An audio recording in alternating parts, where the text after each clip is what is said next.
students. Now we are going to discuss the population and its characteristics part 2 study material for 6th semester. Here we will discuss about the natality, mortality and life tables. First we are going to discuss the natality, or you can say birth rate, which is the number of offspring produced per female per unit time. It is a characteristics of a population.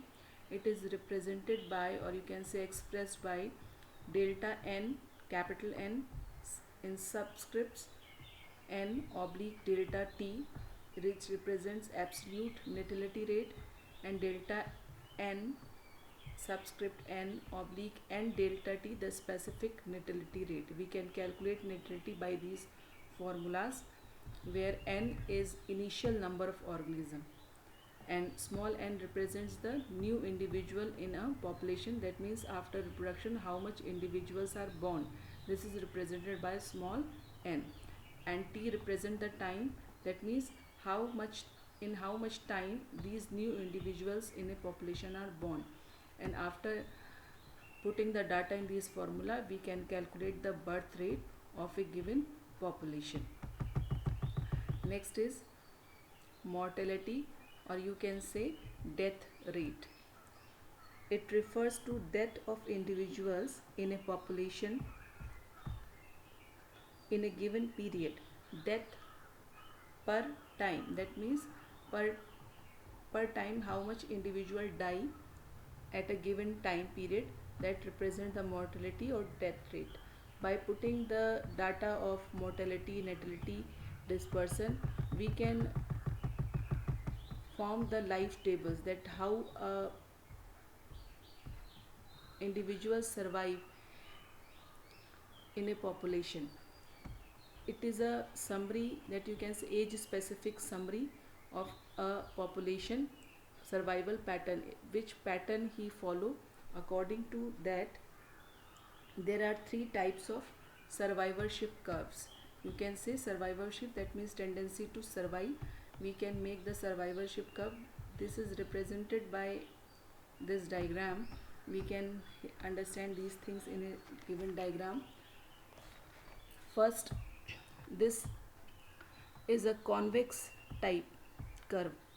This is a diagonal curve, and this is a concave curve.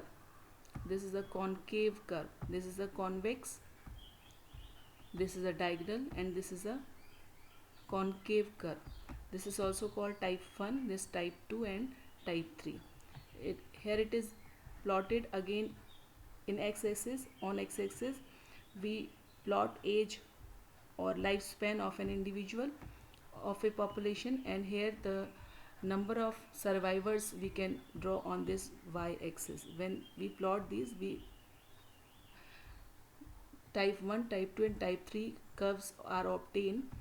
From type 1, which is represented by man, elephants, which has a high parental care for their offspring, and their mortality rate, or you can say death rate, is comparative low until near the end of the lifespan. And in case of type 2 curve, it is almost equal chance of dying at any time of lifespan. During their lifespan they can die at any time. And in case of man, there is average of survivorship, that is 60, 55 to 60, 65. A particular that normal death is at that age.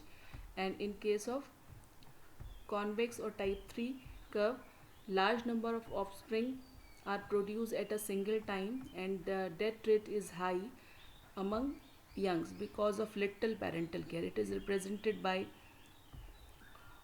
oyster, oaks, mosquitoes, trees, all of these things. So in this way we can draw these types of diagram. So we have studied here that